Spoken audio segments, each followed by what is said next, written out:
Now here's where the rubber really hits the road when looking at analysis of variance, and particularly when you're trying to figure out how these fancy-dancy software tools do all this, and you try to back out some of these calculations yourself. There's a blizzard of alphanumeric calculation soup, so to speak, going on here. So let's step through this in a very careful kind of way. Here, the response that we're going to be looking at for the bending stiffness of the second growth Douglas fir is going to be the modulus of elasticity, and that'll have units of mega psi. Right, that's millions of psi, so times 10 to the 6 is what the capital M stands for. Right? And what we have collected over here to the left are then the data for grade A, B, and C, and there's 10 samples in each. And in your Montgomery and Runger text, then that N for each group is N sub I. Right, now, the aggregate of all those is in your book capital N. Right? Other books also use a lowercase n, and they just drop off for this one in the subscript. So that can be nasty if you're comparing between different books. So capital N is just the sum of those, and in this case it's obvious, it's just equal to 30.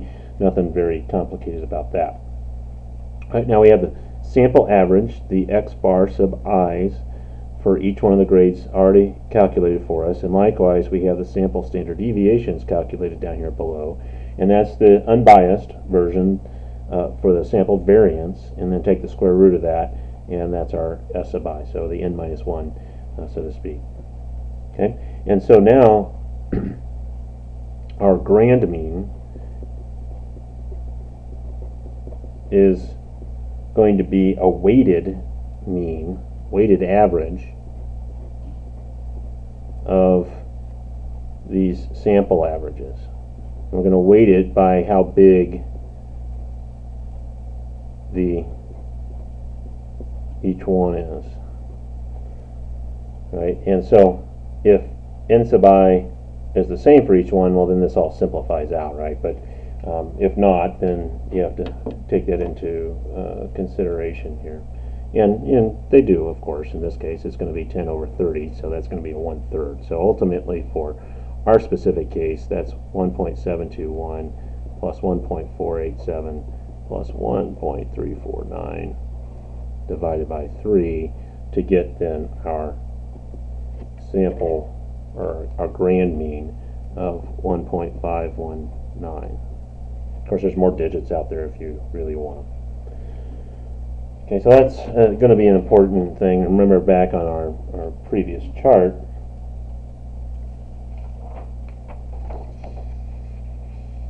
then the grand mean is sitting here. This data that you see plotted here is this lumber data.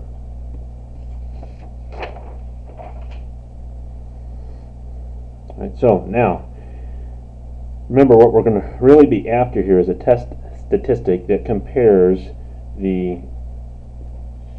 what happens between groups or treatments to the variation within each treatment or group. Right? So we're going to have this thing called treatment sum of squares. That's the between group treatment.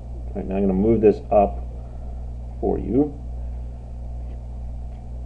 and that treatment sum of squares can be written as SS, and I like to put this as not in the subscript, but SSTR, makes it easier to read, and that's going to be equal to N1 times the difference between the sample mean of that group and the grand mean, and then we're going to square that difference. Okay, so remember, this is the between group sum of squares, plus then N2, and the same thing, the difference between the second group's mean and the grand mean squared, and then finally the last group. And of course, you generalize this for however many groups you have. Right, now this is not an average, and that's why you see N1, N2, N3, etc. Right? And in our case, now the n's are the same, so we could factor those out, and so that'd be 10 times 1.721 minus 1.519. That is going to be squared, plus 1.487 minus 1.519. That's going to be squared, plus, remember I factored out the n's because they're the same, and then the last one, 1.349 minus 1.519 squared. Sum it all up, multiply by 10, and you'll get then a number that is around 0.706193, depending on how many decimals that you want to carry. Right? That's your between group sum of squares. The air sum of squares is the same quantity that we were dealing with before with linear regression. That's our SSE. Again, I'm not going to put the E in the subscript. I like to have it otherwise. And so now this is going to be the sum in that individual sample, right? This is the sample variation that's going on here. So we've got N1 data points in the first group, and we're going to take each one of those in that first group, and we're going to subtract that respective sample mean. So that'd be a subscript of 1 and square it. Right, so that's just then, for instance, 1.74 minus 1.721 squared, and then do that for all the ones in that group. And then you do the same thing for the other ones. Now that sum is going to go to N2, and we'll have then x2j minus x bar 2 squared, and then the last one. And again, you can generalize this for more groups, and you can also even truncate this down into a double sum and increase your indices, which really just amounts to changing the 3 to an I and handling it that way.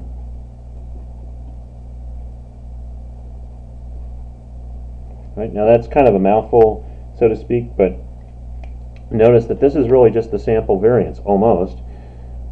Right? If we multiply each one by N1 minus 1, we have the sample variance in each case. That's an easier calculation to write down by hand.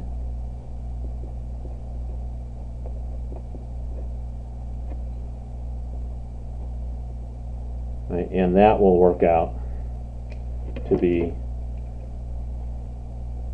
1.720964. Again, a ridiculous number of digits, but I've learned that in this kind of work, it's important to carry a lot of digits. Of course, you're going to do this in software, so it'll handle it all for you. Right now, the same variance identity that we were working with before is going to apply here as well, that the sum of squares of the total is going to be equal to the sum of squares of the treatments plus the sum of squares of the air sum of squares, right? And it's kind of also interesting to note here that the degrees of freedom are going to work in a similar kind of fashion, that our sum of squares of the total is going to have n minus 1 degrees of freedom. Our sum of squares of the treatment are going to have a minus 1. Right, so we have 3 different levels, right? So there's our a minus 1, and then this will turn out for the air sum of squares to have degrees of freedom of n minus a, ultimately. Right, so those degrees of freedom all add up, and then, sorry, that's capital N minus a. Right, and we're almost there now for the statistic that we're going to be working with, right? One more step before we do that, and that is the mean square for the treatments then is going to be defined by the sum of squares for the treatment divided by its degrees of freedom, a minus 1. In our case, then that's going to be our 0.706193 divided by 3 minus 1, or 2, and so that will be 0.353096.5-ish. Right? And the mean squared here, then, that's the within samples variation, will be SSE over n minus a, and in our case here, that will be 1.720964 divided by 30 minus 3, or 27, and that will be then 0.06379. Don't ask me why I don't write down more digits. Alright, now, one other important part is, let's go back to the degrees of freedom. A minus 1 was 2, and n minus a was 27, and notice n minus 1 then was 29. That will be useful to keep those in mind later on.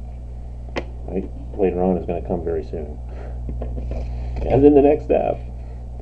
Alright, so the test statistic that we're going to work with then is the ratio between these two, and that's going to be turn out to be F distributed, so we'll use capital F. That we'll have the mean